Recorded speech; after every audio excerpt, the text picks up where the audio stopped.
তো গাইজ সব ভিডিওসই তো তোমাদের সঙ্গে শেয়ার করলাম, তো রিসেপশনেরটাই বা কেন বাদ যাবে। তো আজকে চলো এটাও তোমাদের সঙ্গে শেয়ার করে দিই। তো দুপুর দুপুর রেডি হয়ে আমি আতিকার রিচ চলে গেছিলাম রিসেপশনের ওই দিকে। তো এখানে গিয়েই দেখো র্যাম্প ওয়াক শুরু হয়ে গেল ইলু খেলার, বিকজ অনেক সুন্দর সেজেছে। আর তাসিনা রানীর ভিডিও বানাতে আমার ক্যামেরাতে বাড়ি মেরে দিল। তো ফাইনালি আমি এন্টার করলাম, আর ওখানে গিয়ে দেখলাম অলরেডি গ্রুপ পিকচার ক্লিক করাই চলছে। তো সেটা দেখে এদিকে আসতেই দেখলাম এখানে ফ্রিতে কফি ডিস্ট্রিবিউশন চলছে। তো ফ্রির কফি কেই বা ছাড়ে, তো একটা কফি কাপ নিয়ে এদিকে আমি আর রিচ বসে বসে খাচ্ছিলাম। দেন এন্ট্রি হয়ে গেল আমাদের নিউলি ম্যারিড মামিজির। তো কত সুন্দর লাগছিল দেখো, আর মামাও চলে আসলো। তো ভাবলাম ওদের সঙ্গে কিছু পিকচার ভিডিওস ক্লিক করে নিই।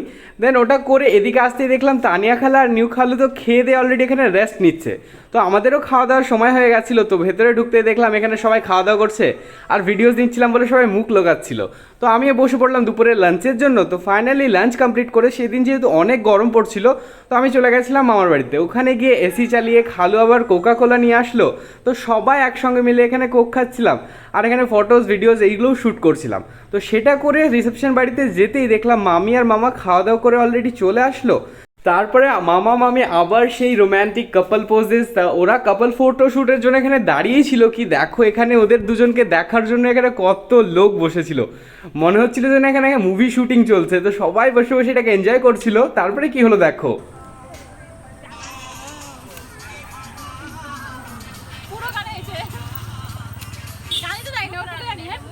তো ওয়াইফের প্রতি ভালোবাসা থাকলে কত কিছুই না সম্ভব। দেখো এখানে সবাই মিলে এরা রিলস বানাচ্ছিল আর খালু শ্যুট করে দিচ্ছিল।